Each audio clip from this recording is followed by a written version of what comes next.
I'm Tana Clues, CEO of the New Hampshire Women's Foundation. The Women's Foundation invests in opportunity and equality for women and girls in the Granite State through research, education, advocacy, and grant making. I'm thrilled to share with you the latest edition of our flagship publication, The Status of Girls in New Hampshire. This report is the most comprehensive compilation of data on girls in the Granite State. It includes 74 indicators of New Hampshire girls' well-being in education, economic security, health, substance abuse, and safety. The indicators highlight a strong, smart, resilient, and diversifying population of girls with endless potential. The data also highlight disparate outcomes by gender, race, ethnicity, sexual orientation, and geography. These disparities present opportunities for investment and involvement to support Granite State girls. What's unique about our research here at the Women's Foundation is our gender lens. We know how vital data-driven research is to gender equality. We believe that accurate and comprehensive data must be the foundation for policies and laws that impact women and girls. Data-driven decisions by policymakers, advocates, and education and community leaders will positively impact girls here in the Granite State. For those reasons and more, the New Hampshire Women's Foundation is committed to continuing to be a trusted source of data and research on women and girls. We release The Status of Girls and its sister publication, The Status of Women in New Hampshire, consecutively every other year to provide consistent data and insight on women and girls in our state. You can read the report or download a copy by visiting our website, nhwomensfoundation.org. To kick off our speaking program today, I'd like to introduce the chair of the board of the New Hampshire Women's Foundation, Allison Potter. Good morning, and thank you for joining the call today. I'm Allison Potter, chair of the board of directors of the New Hampshire Women's Foundation. Today, we are proud to be adding the latest edition of the Status of Girls in New Hampshire to our research portfolio. This report also includes 6 spotlights, which feature several of the Foundation's grantees and advocacy efforts to support, engage, and empower New Hampshire girls. While the data in this report shows some positive and negative outcomes for girls, we want to remind readers of the impact and influence positive community programming has and can continue to make in girls' lives.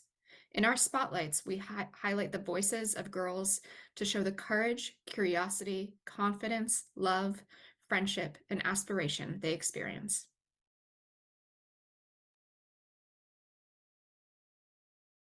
Thanks, Allison. Next, I'd like to introduce Devin Quinn, our Director of Policy here at the Women's Foundation, who oversees our research and publications. Devin?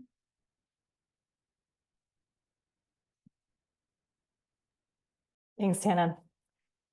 As Tana mentioned, this report includes 74 indicators of New Hampshire girls' well-being in the areas of education, economic security, health, substance use, and safety. The indicators highlight a strong, smart, resilient, and diversifying population of girls with endless potential. The data also highlight disparate outcomes by gender, race, ethnicity, sexual orientation, and geography due to historical, political, economic, and social inequities. These disparities present opportunities for investment and involvement to support girls. I want to start by providing a few contextual points about the data in this report. The data in this report are from the most recent available data prior to publication between 2021 and 2023. Consequently, this is the first Status of Girls that captures the effects of COVID-19 on girls in New Hampshire. Data in this report is collected from a variety of sources, including the U.S. Census Bureau American Community Survey, the New Hampshire Youth Risk Behavior Survey, individual requests from the New Hampshire Departments of Education and the Health and Human Services, and other state and national sources. Our reporting is limited to the data collected by our sources. And while the New Hampshire Women's Foundation recognizes and values gender-expansive identities, inclusive and self-determining race and ethnic identities, and broader LGBTQ identities, we're often not able to report more inclusive data due to data collection practices at the state and national level. We do prioritize intersectionality in data whenever possible. Finally, the design of the report is intended to ensure that the research and data is accessible for any and all audiences, from subject matter experts to policymakers to middle school students. And now for some of the major highlights of the report. We will be covering highlights in the report from mental health, academic proficiency, and disparities by race, ethnicity, sexual orientation, and geography. I'll get into each of these more specifically next. In mental health, one of the most jarring updates is the decline of mental health among all youth. Girls, however, are twice as likely as boys to experience poor mental health, depression, self-harm, and suicide consideration. 58% of girls and 31% of boys felt depressed. 32% of girls and 17% of boys reported considering suicide. This is higher than the national average of 41% for girls and the highest in New England. Teens with poor mental health are at an increased risk for many adverse effects, such as drug and substance use, risky sexual behaviors, poor academic performance, and low self-esteem. 76% of all suicide or self-harm related hospital visits were from girls. But girls receive mental health services at twice the rate of boys, and girls are also more likely to ask for help from services such as the crisis text line. The average number of youth waiting for a psychiatric inpatient bed has dropped since its height in 2021, and the disparity of girls compared to boys on the wait list has also dropped to almost equal level of boys and girls. However, New Hampshire still has higher average youth psychiatric inpatient bed wait lists than before the pandemic. Next, we'll move into academic proficiency, our next highlight from the report. Education and academic proficiency are key determinants for a child's future success and life course trajectory, but disruptions during the COVID-19 pandemic impacted student learning and subject proficiency. New Hampshire girls outperform boys in academic proficiency for English language arts and score similarly to boys in science, but lower than boys in math, which is consistent with national trends. After 2019, there was a drop in students achieving proficiency across all three subjects. New Hampshire girls have higher rates than boys for college persistence. College persistence is maintaining the second year of enrollment. And New Hampshire girls have higher rates than boys for completion, which is earning an undergraduate diploma within 6 years. But recent trends show a significant decrease for college persistence for all students, with greater decline for girls. Our third and final highlight of the report is among disparities, specifically not just by gender, but also by race, ethnicity, sexual orientation, and geography. Some of the most encouraging data, like New Hampshire's low child poverty rate and teen birth rate, don't quite tell the whole story. It's imperative that we analyze the data by gender, race, ethnicity, sexual orientation, and geography to understand the story just below the surface. For example, the poverty rate for New Hampshire girls is 7%, the lowest in the nation and less than half the national average of 16%.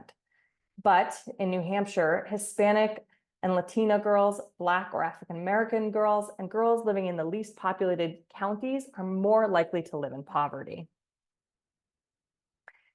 Similarly, the story with teen birth is that New Hampshire's 2022 teen birth rate is the lowest in the country at 4.58 births per 1,000 teen girls. And that rate has consistently been trending down each year. However, disparities persist by race, ethnicity, and geography. In substance use, contrary to national trends, youth substance use in New Hampshire has trended down since 2019. Still, substance use remains a concern among teen girls, who have significantly higher rates than boys for misusing prescription drugs and for current alcohol use, binge drinking, and vaping. And New Hampshire girls' drinking trends are highest among white girls. Compared to boys, girls are 4 times more likely to experience sexual violence. And even this number is greater for multiracial and Hispanic or Latina girls and girls who identify as lesbian, gay, or bisexual. And finally, as we mentioned earlier in mental health, 58% of girls felt depressed and 32% of girls reported considering suicide. Gay, lesbian, and bisexual youth have much higher rates of poor mental health than their heterosexual peers. Finally, we want to highlight the data that shows opportunities to support girls but we also want to note that the data simultaneously represent a strong, smart, resilient, and diversifying population of girls with endless potential.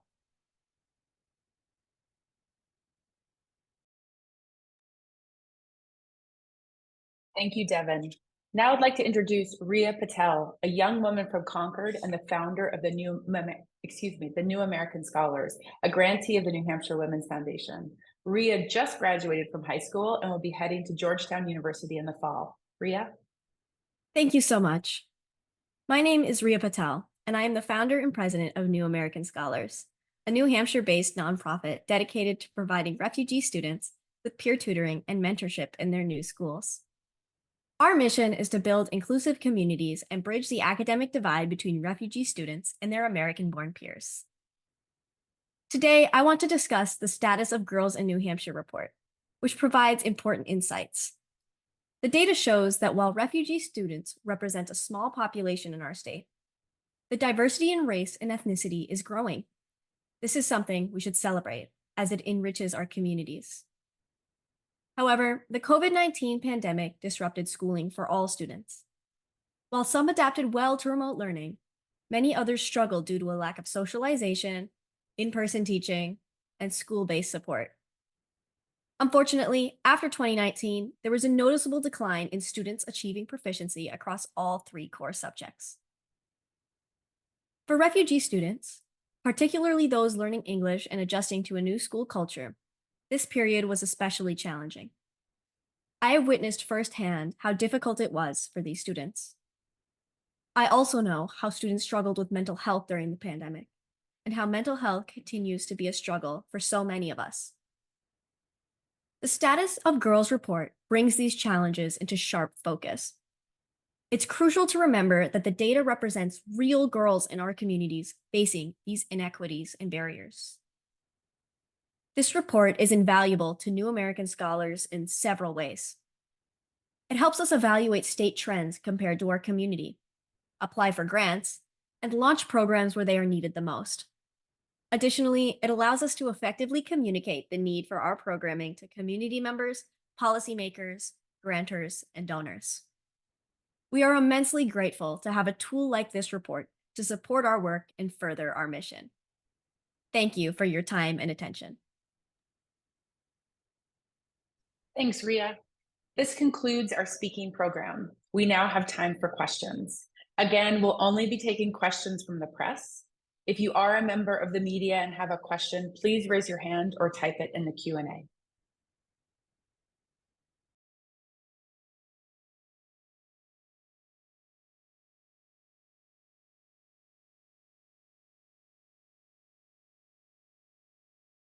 Scott Merrill from Business New Hampshire Magazine, if you'd like to ask your question.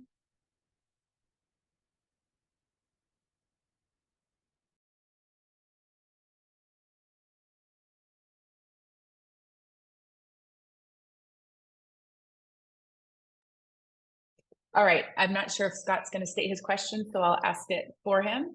How is the Women's Foundation advocating to create more access to mental health care for girls experiencing depression in New Hampshire? Devin, why don't you take that question?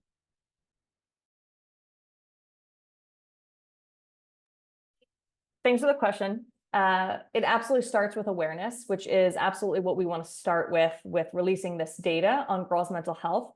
We've also done that in our Gender Matters on girls' mental health, digging into the subject specifically more deeply.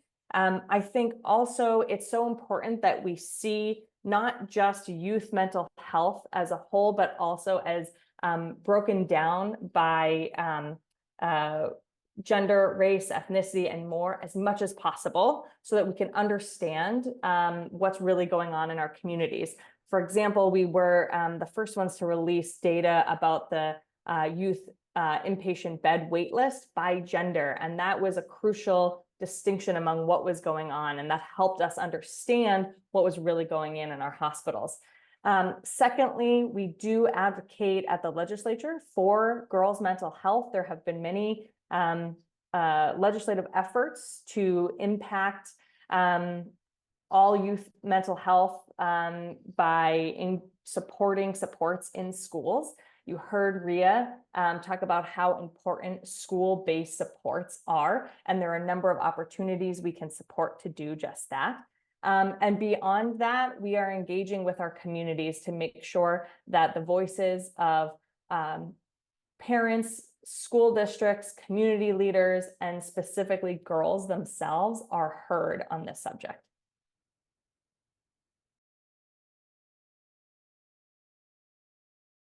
Great.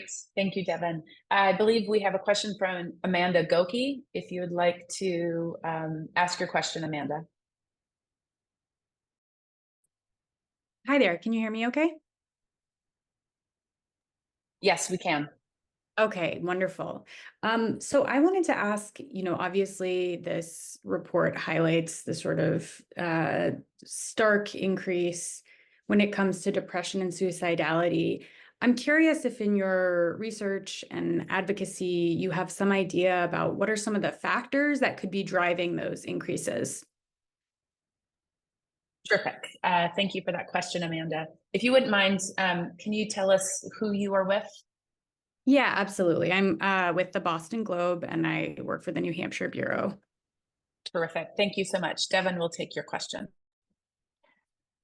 That question we get a lot when we present this data. Why is this happening? What's going on there? And to be fair, there are as many answers to that question as there are girls struggling with mental health.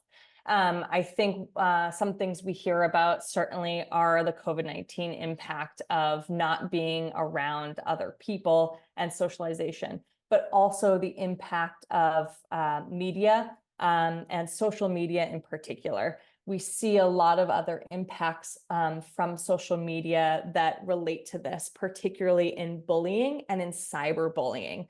We do have more information in the report on the disparities that are impacting girls, and specifically gay, lesbian, bisexual girls at a higher rate amongst cyberbullying. And this really started to increase after the pandemic. We also know that when girls were not in school, they didn't have those school-based supports if their school offered certain impacts of school-based supports related to mental health programming or direct support.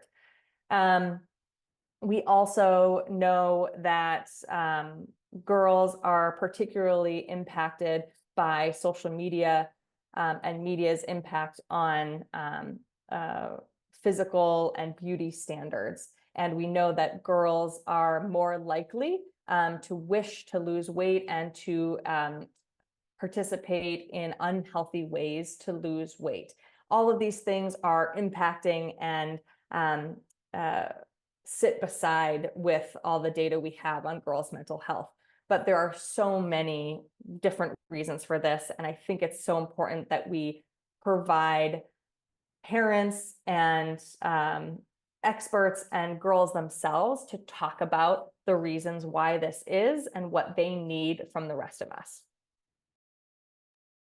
And then can I just ask one quick follow-up question on that? You talked about social media and screens, obviously, were another component mentioned in this report. In terms of sort of advocacy positions, given those findings and factors, would your organization look at any sort of limitations or policy changes around limiting phones for kids or social media for kids? I know those are some things being done around that in other states, looking at, banning phones in schools, for instance, or setting age limitations for kids to be on social media, or those sorts of things that your organization has positions on as far as advocacy work.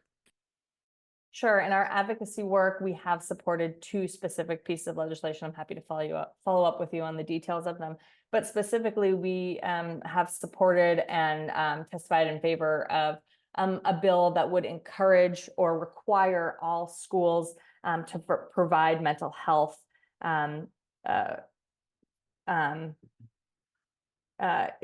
education in schools along with their health education. That bill didn't move forward, but we're looking forward to talking about specifically how bills like that impact girls among all youth. And then secondly, we did support two pieces of legislation that included the mental health hotline on student ID cards.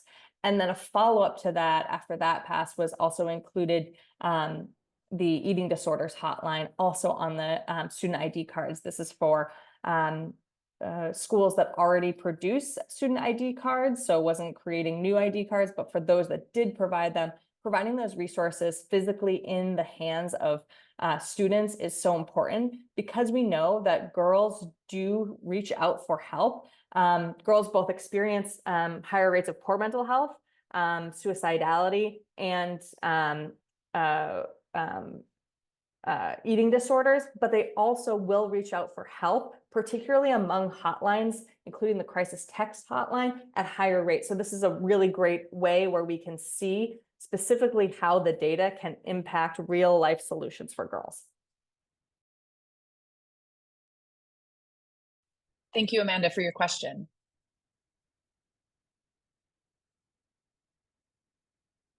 Are there any other questions from members of the press today?